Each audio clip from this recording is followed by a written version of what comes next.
What is the world's worst peacetime maritime disaster? It is not the sinking of the Titanic. It is this ship, the ill-fated Doña Paz, that just 5 days before Christmas in 1987 sailed into infamy with a loss of possibly 4,000 souls, many of them burned alive in this inferno at sea.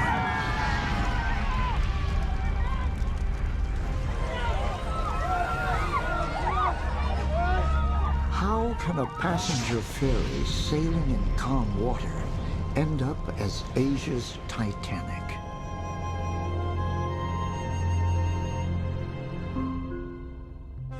Passenger ferries like the Doña Paz were among the cheapest and the most popular ways to travel in the Philippines, a country in Southeast Asia comprising over 7,000 islands. Just 5 days before Christmas, hundreds of people boarded the Doña Paz for a 24-hour voyage that will take them from the island of Leyte to the capital of the Philippines, Manila. The Doña Paz was authorized to carry a maximum load of 1,518 passengers. But on the night of the accident, survivors say there may have been more than 4,000 people on board. Up to 4 people shared makeshift cots, while hundreds sat on the floor of the 3-deck ship. A machine gunner and survivor of many battles in the provinces, Luzgardo Nieto was looking forward to a family reunion in Manila. It was so crowded, Luzgardo Nieto said, the Doña Paz tilted to one side. Before I rode the ship, I noticed it was tilted to one side. I told myself it must really be loaded, but it could not be avoided since it was nearing Christmas. It was really tilted. Inside the ship, there was no room for the people to move. Many of the passengers that boarded the Doña Paz were entire families with young children. It was going to be an exciting adventure for Aludia Baksal, only 18 years old. She decided to skip her Christmas party at school and join her father, Salvador, to spend Christmas in the country's capital. But only minutes into the voyage, Aludia realized the journey itself would be far from glamorous.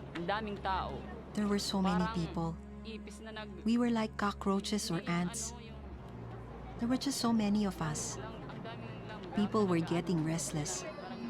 The children were crying and it was very noisy. There was a family beside me. I felt for the children because this family was crammed into one cot and they had so much luggage. The passengers could not sleep because there was no space to lie down. There was hardly any space to sit down. 43-year-old fisherman Salvador told Aludia not to leave their family's only cot. As Aludia guards their belongings, Salvador searched the ship for food. In the kitchen, the situation was far worse.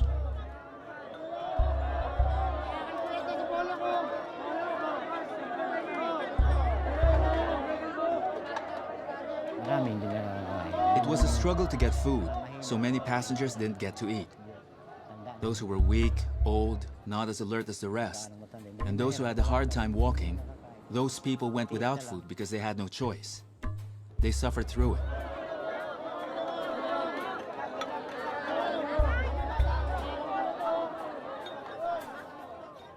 Doña Paz had an official passenger list of 1,493, with a crew of 59 on board. But the list may not have included as many as 1,000 children below the age of 4, and many passengers who paid their fare after boarding. Pedro Surima was only 17 at that time. He had come aboard without a ticket. They didn't count all the passengers because the crowd just got too big.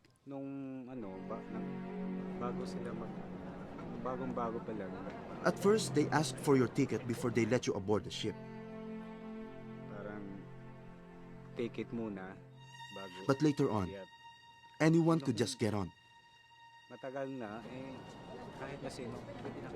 A lot of chance passengers were able to ride that ship.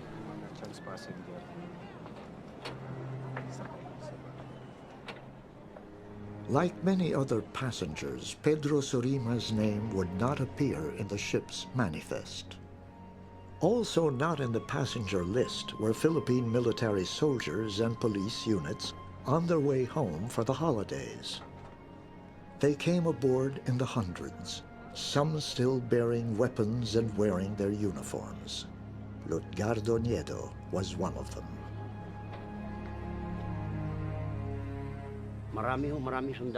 There were many soldiers on board.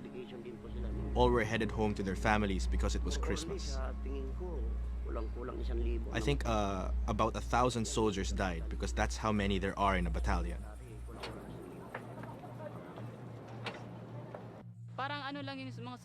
There were many soldiers on board. I know because they were still in uniform. They walked around the ship carrying their rifles. There were a lot of them.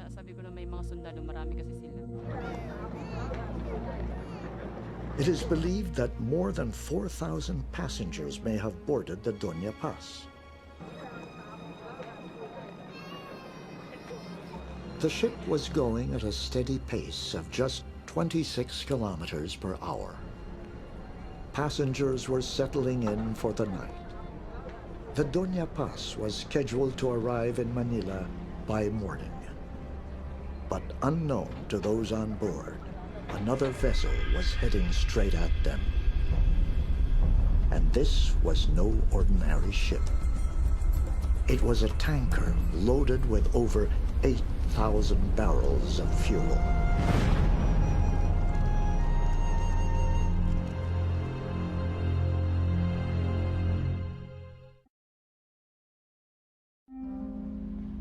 Just 5 days before Christmas, the Doña Paz crashed into the record books as a disaster even greater than the sinking of the Titanic.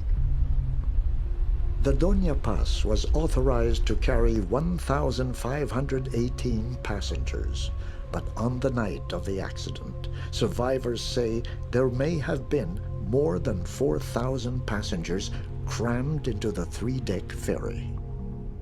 It was 10 p.m. The Doña Paz was on schedule to arrive in Manila by morning.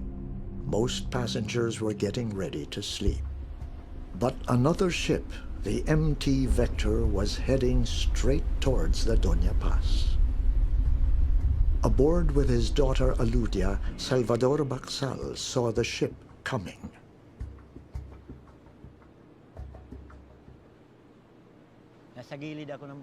I was standing on the side of the ship near the gangway. I was peeing. I noticed that ship immediately. I thought it was a fishing boat because it appeared small and with many lights.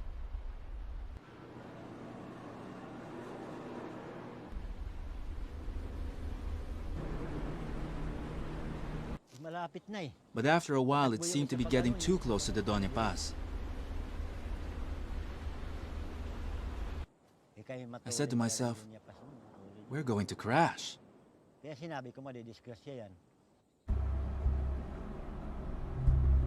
Three close friends from the province, Almario Balanay, Generoso Batola, and Morris Apura, decided to sleep on the roof deck under the stars.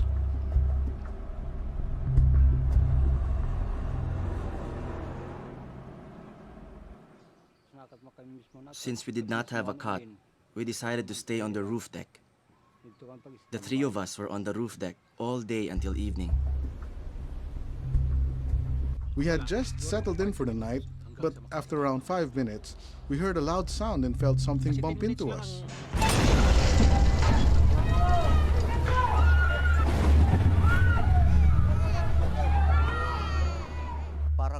I heard a huge sound, almost like thunder.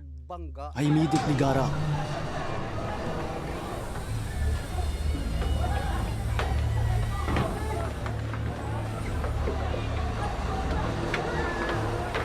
With no sound of alarm and without any warning from the ship's officer and crew, the Doña Paz collided with the MT Vector.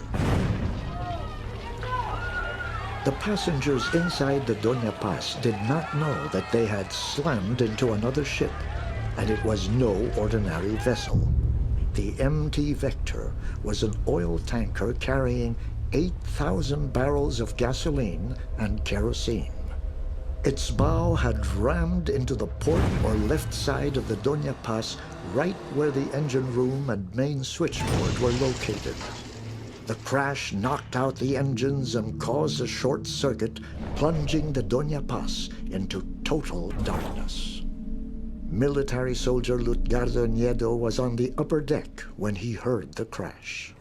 It sounded like steel going clang, clang. There was a blackout and all the lights went out. I looked at the right side of the Doña Paz. The tail end of our ship was on fire.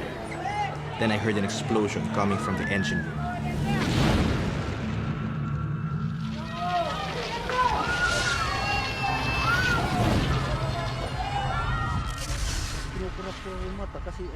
I kept blinking and rubbing my eyes, thinking I was dreaming.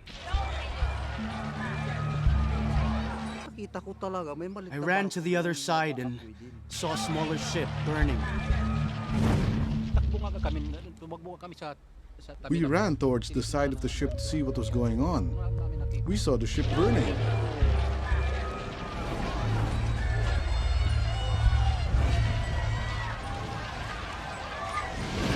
The fire spread quickly, and within seconds it was everywhere. The passengers panicked, stampeding down the corridors in near total darkness. According to eyewitnesses, many of the passengers tried to escape the flames, fumes, and smoke by going deeper into the ship. They ran down to the lower deck cabins only to get lost in the maze of panic. The passengers were in total panic. They ran around, maybe trying to get to their companions who were on other parts of the ship.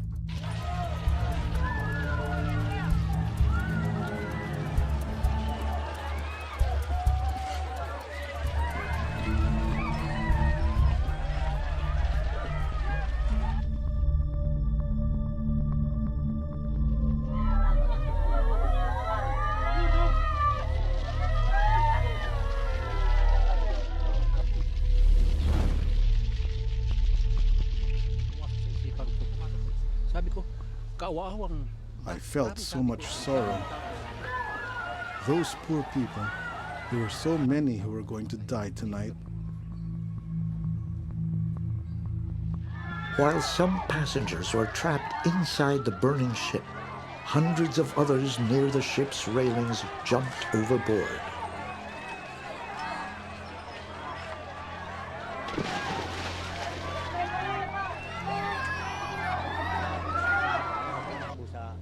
I ran back to my daughter Aludia and told her there's a fire. Aludia slumped to the floor and started crying. I told her to be quiet and we were going to jump overboard. It was too late to get a life jacket. There was too much smoke, which was very black.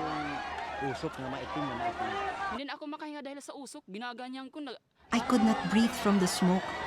The smoke was thick, very black. I felt that I would die. I saw Papa getting ready to jump. I held on to his shoulder. He gave me a look that said, "Hang on, we're going to jump."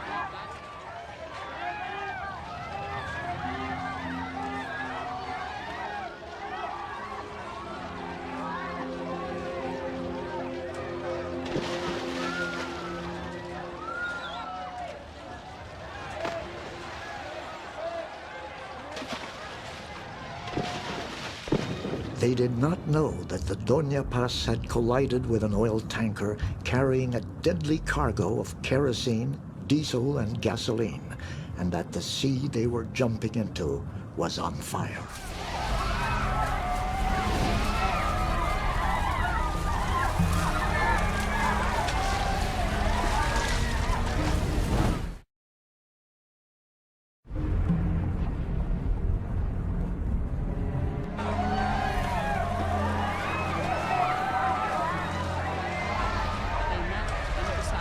thought to myself, this is an inferno. A fire in the middle of the sea. We would probably die here.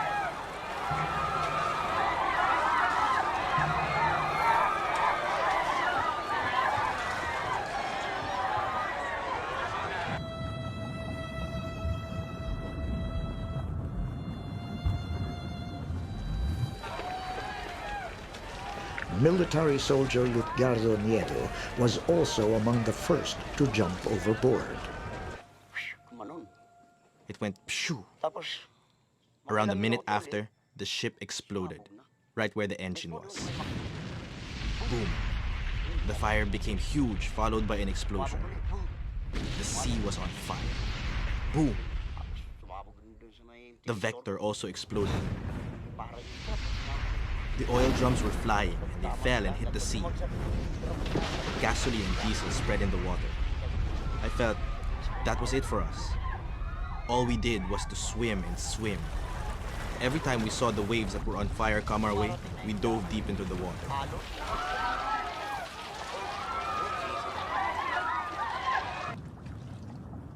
Hundreds of passengers were able to jump overboard, including the trio of Almario Balanay, Generoso Batola, and Morris Apura. They watched the last seconds of the Doña Paz. The waters surrounding the sinking ships were covered with oil, gasoline, and kerosene. They must dive into the ocean to escape the flaming surface and swim their way outside the deadly ring of fire. The fire was huge. The flames grew to almost a kilometer wide. As the wind blew, the flames grew even bigger. What I did was to stay underwater to avoid the flames. When I felt the surface was hot, I swam further away to avoid it. Finally, when I reached a safe spot away from the flames, I started to cry.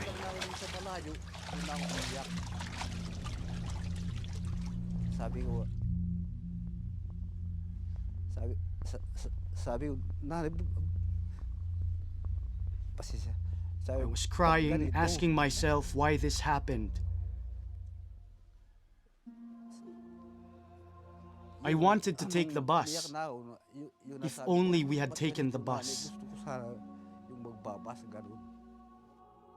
I was grieved because I swam by the body of a child.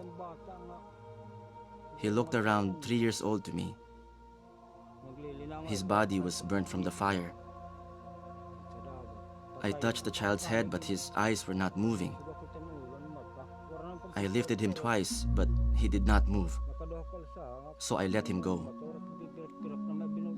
I was overwhelmed with sadness because of that.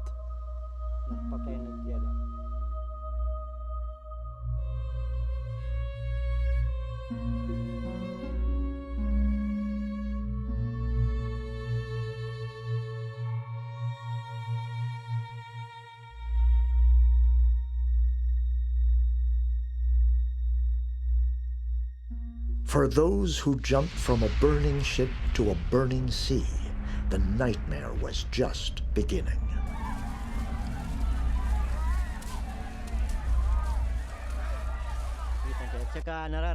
Under the sea, you could feel the heat from the fire above. Your body would feel it was boiling. I thought I would explode from the heat.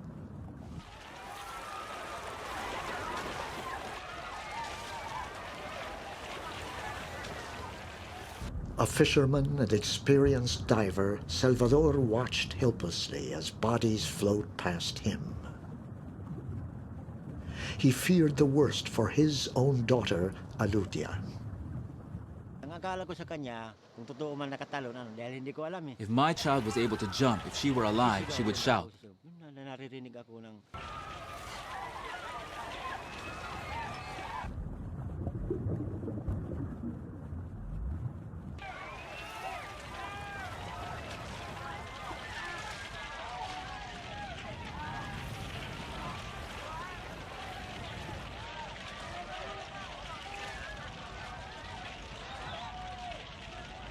I thought of killing myself.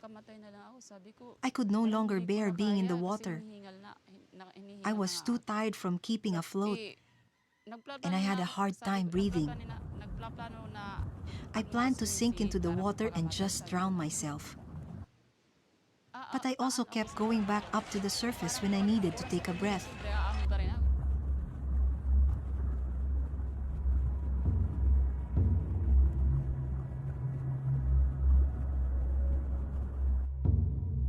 My face got burned, my hands got burned here, and here too.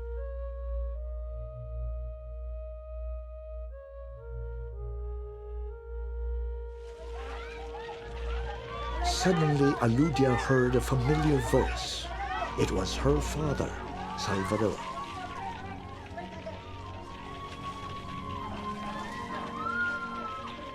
I heard my father's voice. I shouted, "Papa!"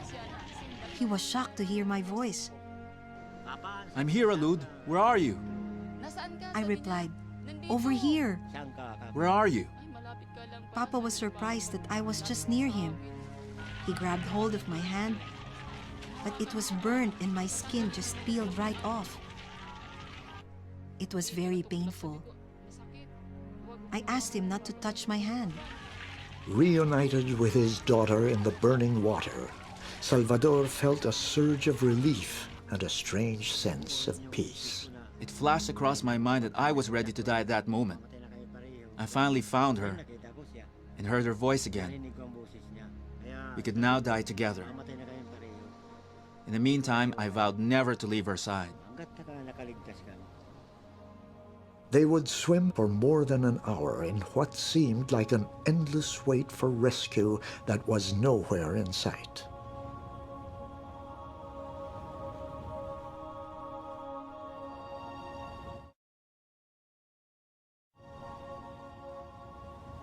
In the mild wind and calm currents, the sea kept on burning as many lives died out. I heard screaming and crying, especially when the people caught fire. Then, the crying stopped. Later, we heard moaning, and then there was silence. The sea became quiet.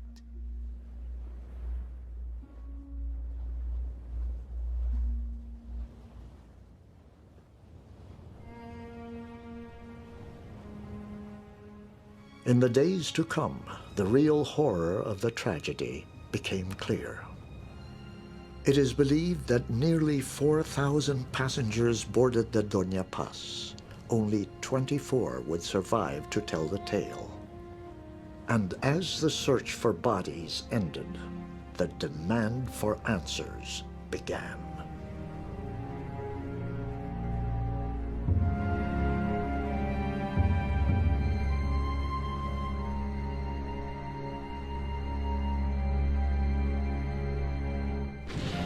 It was the world's worst peacetime maritime disaster, a collision between the passenger ferry Doña Paz and an oil tanker in the Philippines.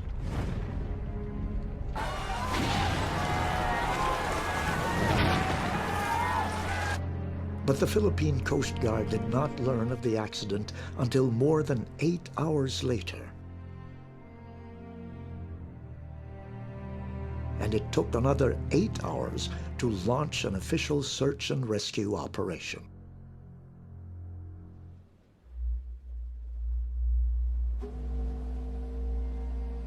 Luckily, help arrives in the form of a passing ship, the Don Claudio.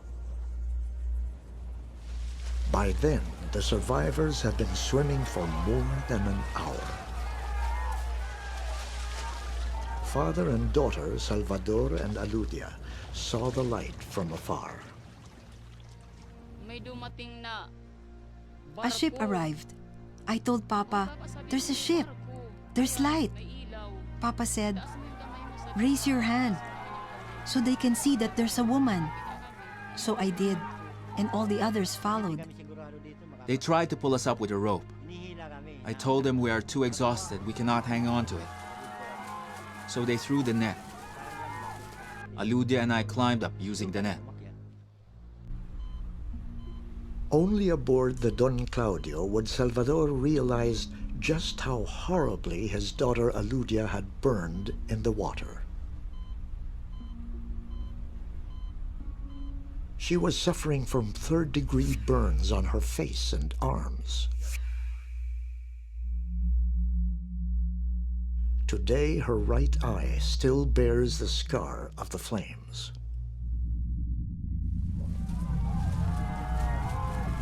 The trio of Almario Balanay, Generoso Batola, and Morris Apura would reunite aboard the Don Claudio.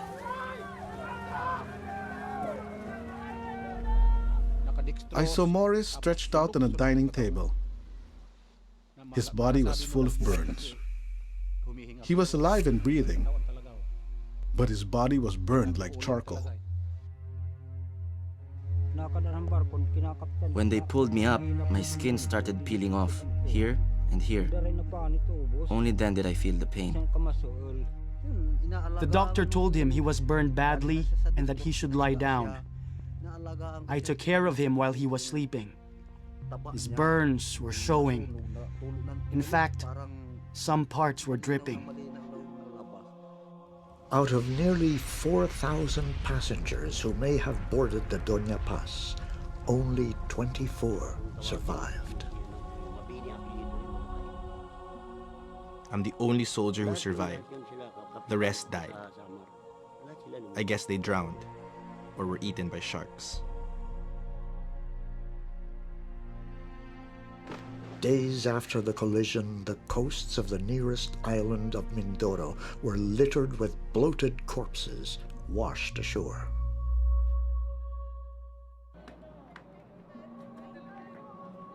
Villagers dug holes in the sand to bury them. Black with burns and slick with oil, the bodies were mangled and almost naked. Small fishing boats also came to shore with bodies trapped in their fishing nets.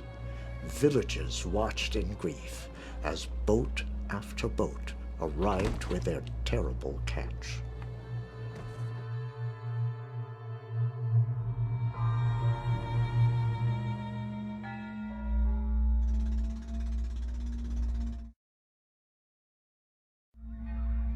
Grief-stricken and outraged relatives stormed the office of the Sulpicio Shipping Lines, owner of the Doña Paz.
Many names of the missing would not appear in the ship's manifest. Relatives were shocked when Sulpicio Lines declares that the ferry was not overcrowded. The number of passengers as officially certified by the Coast Guard after a head count is 1,493. It is not true that the vessel was overcrowded.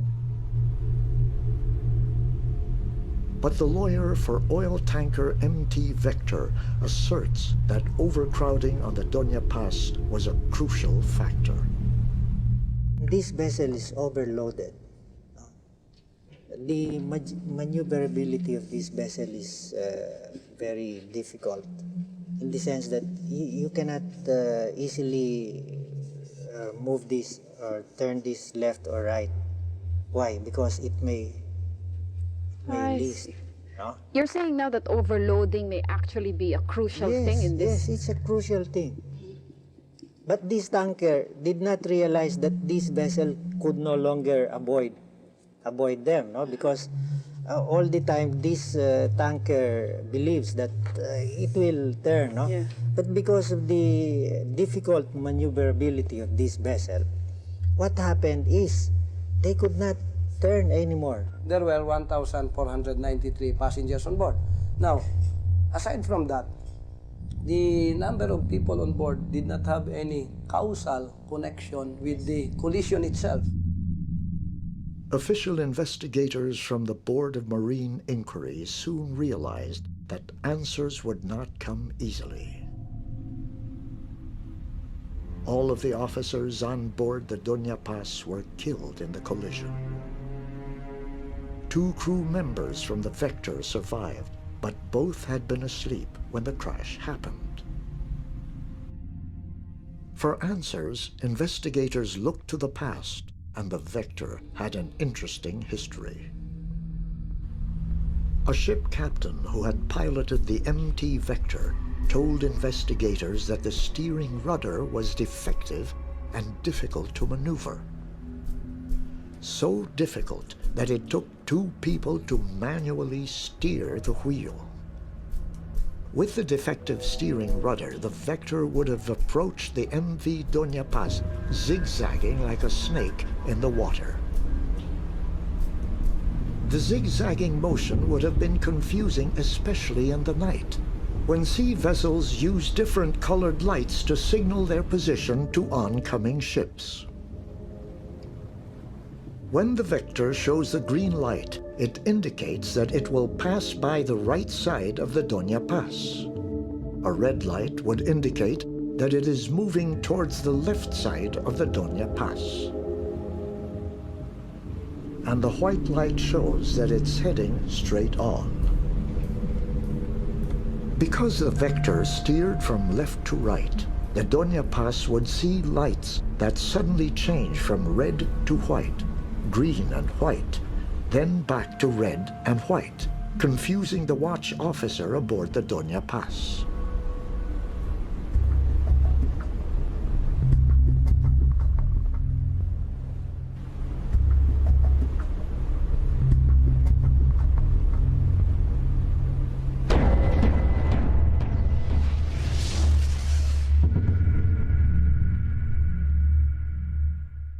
Investigators found other disturbing problems. The tanker was undermanned and the officers and crew underqualified. The Vector's master did not have a chief mate license and was only licensed to serve as second mate. The chief engineer had no license at all, and the Vector had no qualified lookout on the bridge. Investigators questioned how the Vector was allowed to sail at all. They soon discovered that the Vector had sailed without a certificate of inspection and Coast Guard license, basic documents that declare ships in the Philippines to be seaworthy.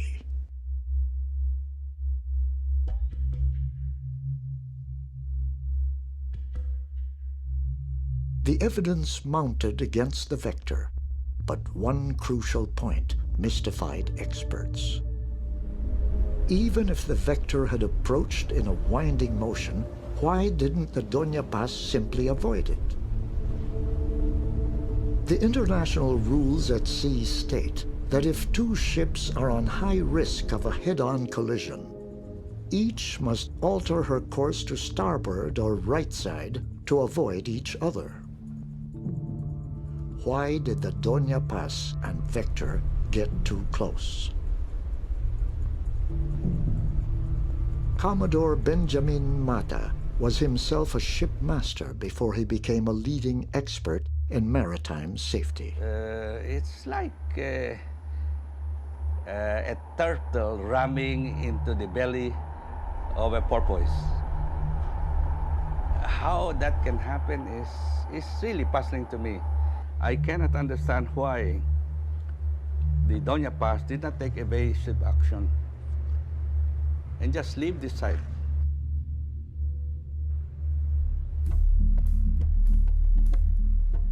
The ships were moving slow, the Doña Paz at 26 kilometers per hour, the Vector at 8 kilometers per hour.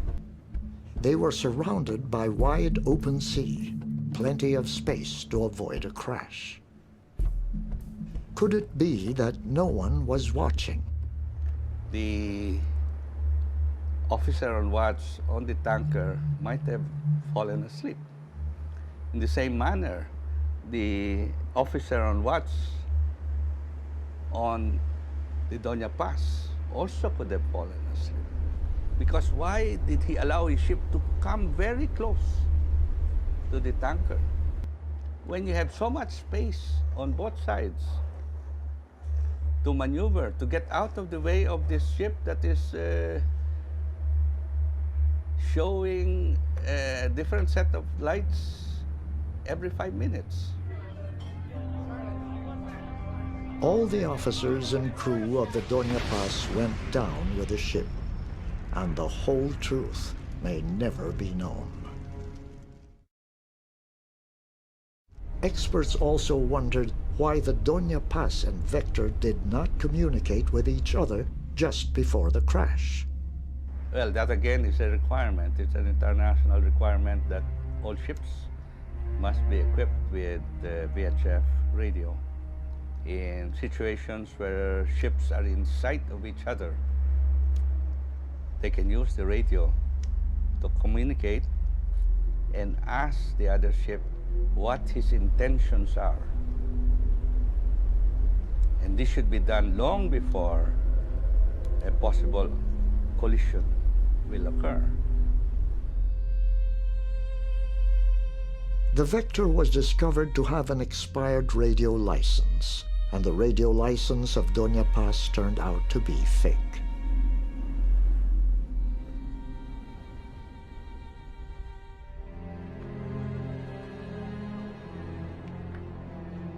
Unbelievably, the official investigation ruled out what could have been the most spectacular aspect of the Doña Paz tragedy. The reported overcrowding of almost 4,000 passengers on board the Doña Paz.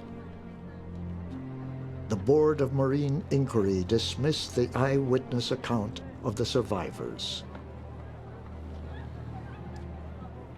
They ruled that the eyewitnesses were not qualified to count the number of actual passengers aboard and were just making estimates. Investigators took the word of the Philippine Coast Guard boarding team, who insisted to the very end that they conducted a proper head count. Many were shocked that Sulpicio Lines was not held liable for the possible overloading of the Doña Paz. The ruling drew howls of protest from the relatives of unlisted and still missing passengers. Families of each victim received $400 from Sulpicio Lines as compensation. Those who were not on the ship's manifest got nothing. Vector lawyer Jose Sison points out a potential conflict of interest in the official investigation. The Board of Marine Inquiry, or BMI, was under the umbrella of the Philippine Coast Guard, the same body responsible for ensuring proper passenger loads on ferries. I think BMI can come up with that conclusion only. The BMI is under the Philippine Coast Guard, no? So the only way they could exculpate the Philippine Coast Guard is to exonerate Sulpicio. Why? Because if they find all these violations of Sulpicio, these are violations committed by Sulpicio because it was allowed by Coast Guard. But according to the Philippine Board of Marine Inquiry, even if the Doña Paz was overcrowded, this scenario had nothing to do with the collision. We have been saying all along that the cause of the tragedy is not overcrowding or overloading of the vessel. The cause of the tragedy, let's face it, is the collision. Now, the center of focus should be who is at fault in that collision, and then we go into the minor issue, which is overcrowding. Ultimately, investigators put the blame on the vector.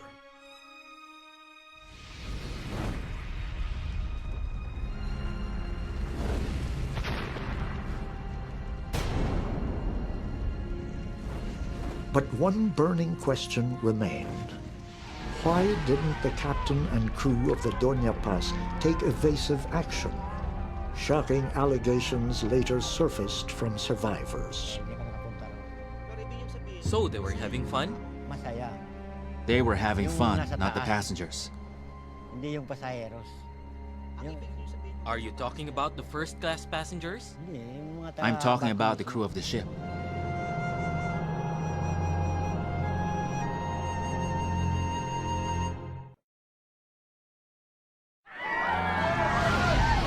In the greatest sea disaster to ever happen in peacetime, a passenger ferry collided with an oil tanker. There were only 24 survivors, and the world still looked to them for answers about what truly happened aboard the Doña Paz. But the survivors would have more questions, each more troubling than the last.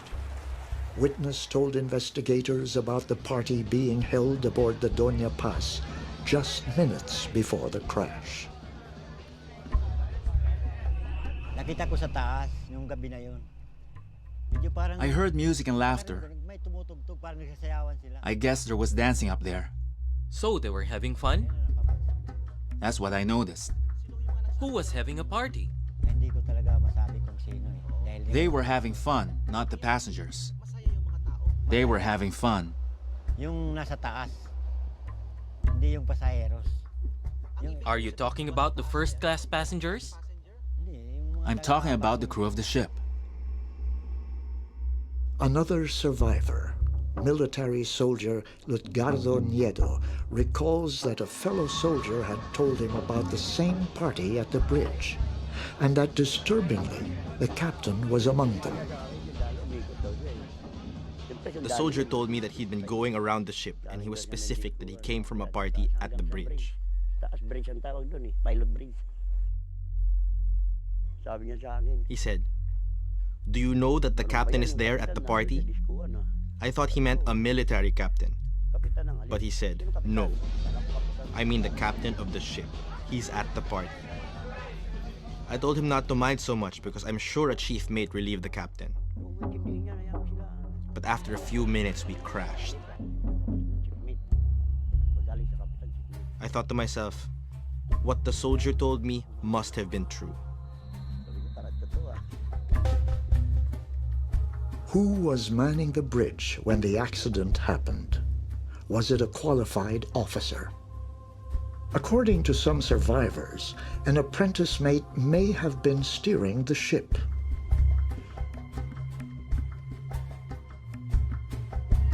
The truth may never be known.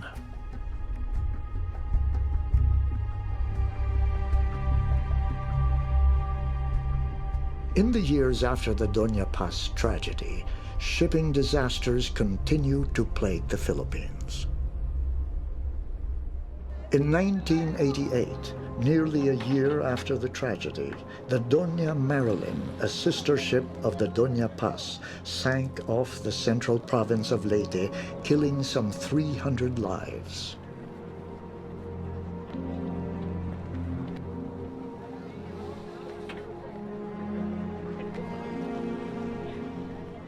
Were no lessons learned from one of the world's worst maritime disasters?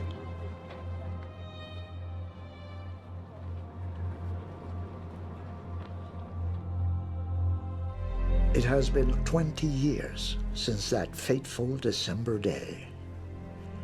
But for the survivors, those terrible memories will never fade. Nag-land travel kami. Sumakay din. Kailangan madali lang. From Matnong to Alin lang eh. These days, traveling by land or air is easy and a lot faster. So to take the ferry from Manila to Leyte, No. I don't want to ride a ship again. I'm afraid to get on because if it sinks, I may not be as fortunate. I'll just take the plane. It's faster. I don't want to ride a ship again. I won't, even if it's for free. As I was there watching it happen, I prayed to God that He let me live because my family needs me. They depend on me, and I promised to serve them till my last breath. They are the reason why I fought to stay alive that night.